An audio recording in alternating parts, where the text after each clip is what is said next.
আশা করি তোমরা ভালো আছো। আজকে তোমাদের অষ্টম শ্রেণীর বইয়ের একটি বিশেষ পাঠ নিয়ে আলোচনা করব। সেটা হচ্ছে ব্যাপন এবং নিঃসরণ। আসলে ব্যাপন বলতে আমরা কি বুঝি? ব্যাপন হচ্ছে এমন একটি স্বতঃস্ফূর্ত প্রক্রিয়া যার মাধ্যমে কঠিন, তরল এবং গ্যাসীয় অণুসমূহ অধিক ঘনস্থান থেকে কম ঘনস্থানের দিকে ছড়িয়ে পড়ার যে প্রক্রিয়া তাকেই ব্যাপন বলা হয়। আমরা এরপর ব্যাপন সম্পর্কে জানলাম, এখন আমরা নিঃসরণ কি সেই সম্পর্কে জানব।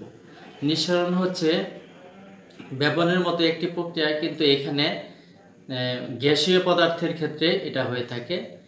যেমন এখানে অধিক উচ্চচাপ কেন্দ্র থেকে নিম্নচাপের দিকে কোনো গ্যাসীয় পদার্থের অণুসমূহ ছড়িয়ে পড়ার যে প্রক্রিয়া,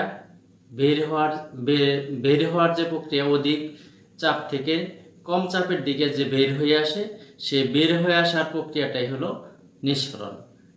এখানে আমরা দেখতে পাই যে বিভিন্ন সময় আমরা, যেমন আমাদের বাসায় আমরা বিভিন্ন সময় সেন্ট ইউজ করি। যখন সেন্ট আমরা চাপ দিই বোতলে, তখন চাপ দেওয়ার সাথে সাথেই এই সেন্টগুলি বেরিয়ে আসে।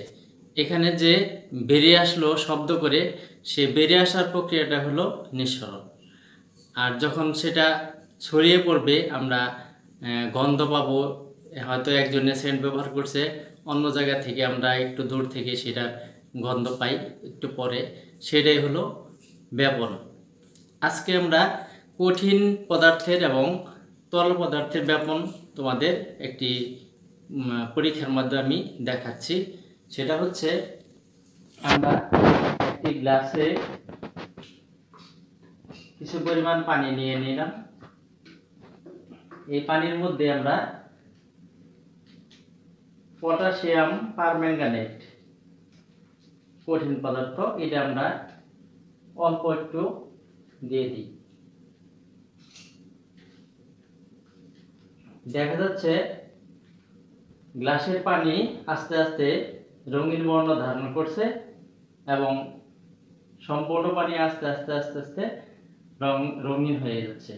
এখানে আমরা কঠিন পদার্থের ব্যাপন লক্ষ্য করলাম। তারপর আমরা দেখব তরল পদার্থের মধ্যে তরলের ব্যাপন। আমি আরেকটি গ্লাসে আরো কিছু পানি নিলাম। নেওয়ার পরে এখানে আমরা তরল এক ফোঁটা নীল এখানে আমরা দিয়ে দিলাম। দেখা যাচ্ছে